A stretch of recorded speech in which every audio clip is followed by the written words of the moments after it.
Good afternoon. This is Das. I work as a research economist at CSTEP. Today, my topic for discussion is demystifying the volatile rupee, and I'll be taking you through a few slides, and there will be a question-answer session and discussion session after I finish my discussion. So the contents of this discussion, I will go through the causes, the effects, the solution of the devaluating or the depreciating rupee, and I'll also discuss the difference between depreciation and devaluation of a currency. So let's start. So understanding the rupee. So on the 27th of June 2013, the rupee price of dollar touched rupee 60. This peak happened to be the only tip of the iceberg. In the next 2 months after that, the rupee value decreased consistently till it hit rupee 68.85. It depreciated around 9% against the USD INR exchange rate, and it also depreciated 11% against the British pound and 8% against the euro. Now, just to give you a little background, the value of rupee follows a simple demand-supply rule. If the demand for dollar in India is greater than supply, then the rupee appreciates, the dollar appreciates, and the rupee depreciates. Now, coming to the causes of this. So the first cause, as you must have read newspapers and articles and a lot of discussions and debates about the ongoing depreciating rupee. I will go through a few of the main causes. Nevertheless, there are other causes also. So the first one would be external dependence on oil and gold. So now an exchange rate facilitates overseas transactions. The current account is the addition of trade earnings, remittances made by individuals between borders, and net factor income, while the capital account comprises of foreign exchange transactions related to long-term investment and long gestation periods. The current account deficit for the financial year 2012 and 13 stood at a record low of $87.5 billion, that is almost 4.8% of our GDP. Trade payments dominate our current accounts, with oil and gold being the two major items eating into the country's import bill. India imports 80% of its oil requirement and is the largest consumer of gold in the world. There has been a 4.68% increase in international crude oil prices since April 2013. And India's demand for oil is on the rise as well. Although India's demand for gold keeps fluctuating, in May 2013, gold demand saw a record high of 162 tons. Moreover, gold premium has been increasing in general. Well, apart from importing oil and gold, one more very important component of the imports is capital imports. In the past 8 to 9 years, the capital imports aggregate up to $587 billion, which is a huge, staggering number. Now, I mean, again, so as you start importing more capital goods, which leads to increase in your national production, but as your national production increase, we would see an increase in the index of industrial production, which ironically we haven't. So now, as the production slows down and then the investment contracts, the IIP has decreased from 11 to less than 5% in the last 5-6 years. So it's obvious that the domestic capital good industry slowed down in the last few decades because of the imports. The second cause would be withdrawal of foreign investments from India. Against the backdrop of an unfavorable current account and weakening rupee came the growth estimates indicating that U.S. economy's recovery, and with it, the Federal Reserve's announcement in May 2013 of its policy reversal on quantitative easing. The U.S. Federal Reserve pumped in around $85 billion per month into the economy to pump up the country's consumption and investment levels. Additionally, renewed faith there was a renewed faith in the US economy, which caused withdrawal of funds from the emerging market economies. While India has seen the worst drop in its currency value this year, other emerging economies like Turkey, Brazil, and Thailand too have faced depreciation in their respective currency values. Thus, the capital account too witnessed a blow to worsen the economy's balance of payment situation. Detractors are of this argument they were of this opinion that the news of the US recovery and its potential stimulus withdrawal cannot explain the depreciating rupee. They, however, were proven wrong when later in September 2013, the Fed announced delaying the tapering of the stimulus and the rupee saw a rise in its value. So you see, there is this vicious cycle which is at play. Now, given the foreign institutional investment, or the FIIs, in the shareholding of the security markets, so the FIIs have a huge shareholding in the security markets, and they hold around quarter of the share capital of top 500 companies of the Bombay Stock Exchange. Any fall in the rupee would lower their returns, causing them to withdraw their investments and exit from the market, which in turn will depreciate the rupee further. While in the financial year 2012-13 saw a record of $25 billion FII inflows in the Indian equity market, there has already been a net outflow worth of $3.78 billion and $9 billion in equity and debt, respectively, since June 2013. So this unprecedented outflow further eroded the confidence in India's financial market, aggravating the currency's steady decline. Then the economic insecurity and the geopolitical upheavals. The current financial year's first quarter growth rate of the country stood at 4.4%. This is the slowest growth of the economy in the last 4 years. The IIP reflected a fall by 2.2% in June, with a contraction in the manufacturing and capital goods sector, all pointing to an economy unattractive for investment. Further, the US government announced its possible war on Syria for carrying out chemical attacks on its own people. Given Syria's location and oil-exporting neighbors, any disturbance in the geopolitical situation of the belt could disturb oil supplies. According to the Bank of America Merrill Lynch estimates, the price of oil barrel would be around $125 to $135 if the US launches a strike on Syria. This only calls for the speculation in the currency market by adversely impacting the rupee. Now, coming to the effects, there are benefits as well as there are drawbacks. So now the depreciation has impacted the government, industry as well as the individuals. Imports have become costlier, hence importing crude oil becomes a burden. With every single fall, there is a huge amount of debt which is created for the government in terms of subsidy, which is the reason for the rise in the fiscal deficit. The industry level borrowing has increased for firms who had taken foreign loans. Due to this, there is an increased liability and the firms have to resort to retrenchment to cut down expenditure, which leads to unemployment.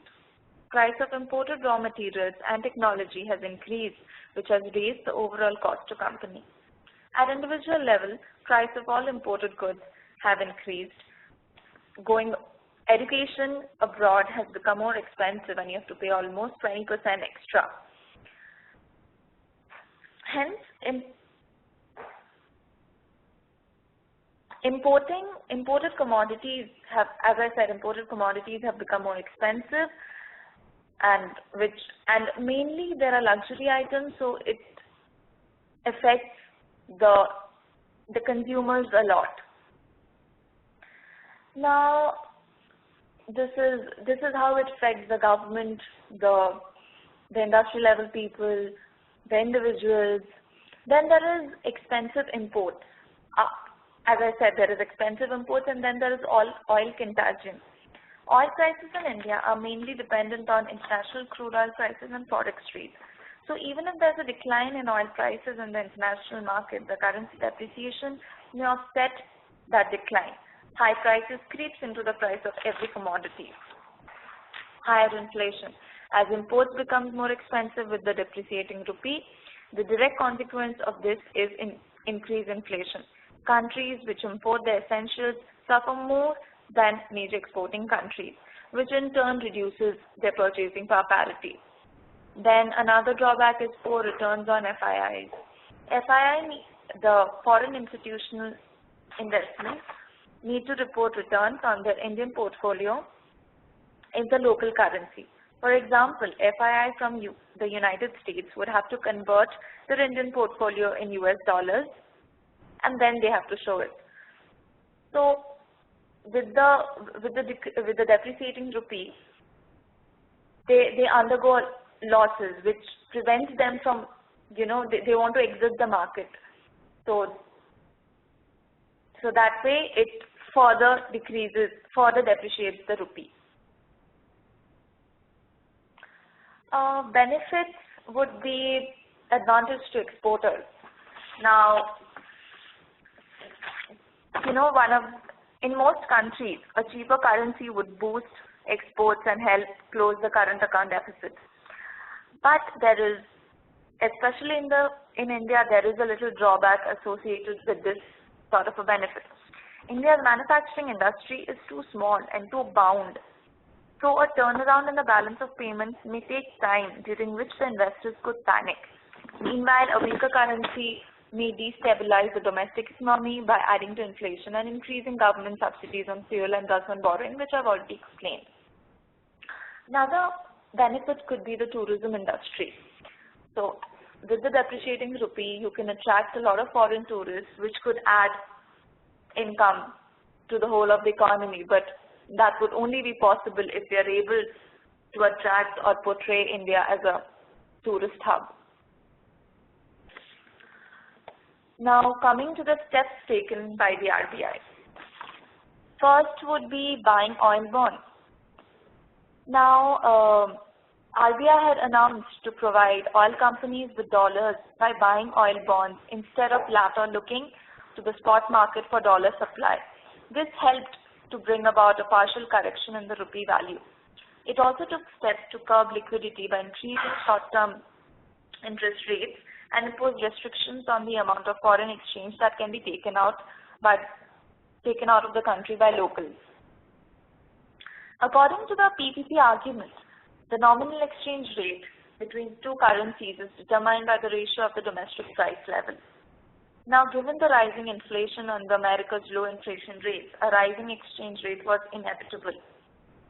So, with the context of the macroeconomic conditions that are prevailing, a depreciating rupee was expected, but the extent was not. India's standing in the world economy, rather the perception of it, determines the value of the rupee. Hence, one of the main steps could be a positive signaling of the country's future macroeconomic behavior, which could definitely reverse the direction of the rupee value. Now, there increased short-term interest rates. With the contraction in output and rupee depreciation, Indian policy has faced with issues which have conflicting solutions. While a tighter monetary policy will help ensure an appreciating in the rupee value, this would hinder the investment climate of the country. The RBI in its mid-quarter monetary policy review on September 20th hiked its short-term lending rates by 25 basis points to 7.5% to tackle the country's depreciating currency and rising domestic inflation.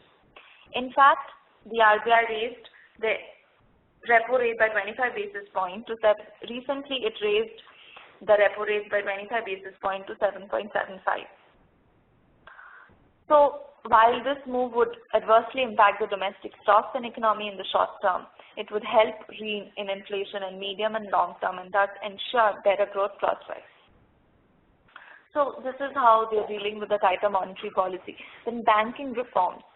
The new RBI governor announced banking reforms like easy scheduled commercial bank licenses to cooperative societies and doing away with banks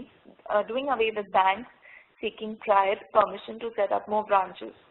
A swap window has been opened where domestic banks can swap their foreign currency non-resident deposits at 3.5%, thus it incentivizes banks to attract NRI deposits, resulting in rupee appreciation.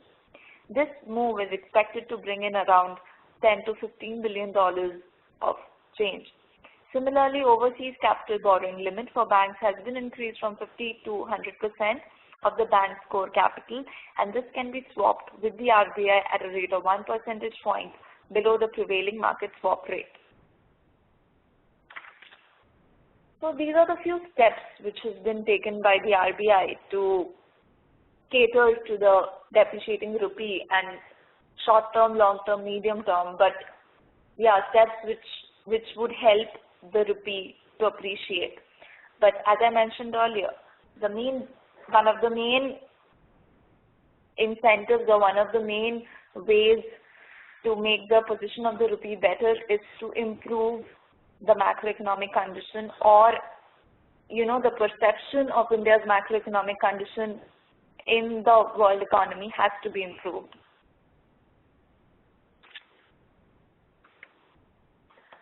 Well, I don't have the slide for the difference between depreciation and devaluation, but I'll just walk you through the differences. Now, there is a lot of people seem to be using the term depreciation and devaluation interchangeably, but they both are very different from each other.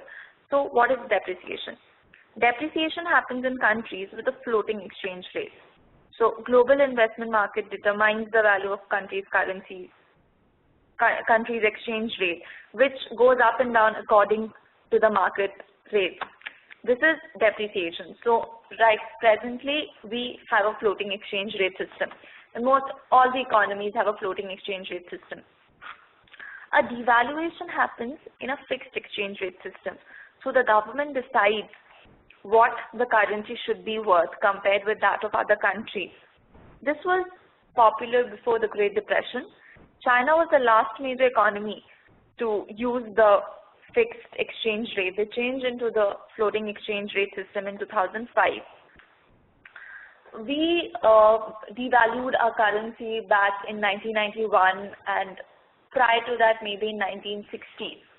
That's when we were having a currency crisis. But right now, it's just a depreciating currency and not a devaluating currency. So I end this discussion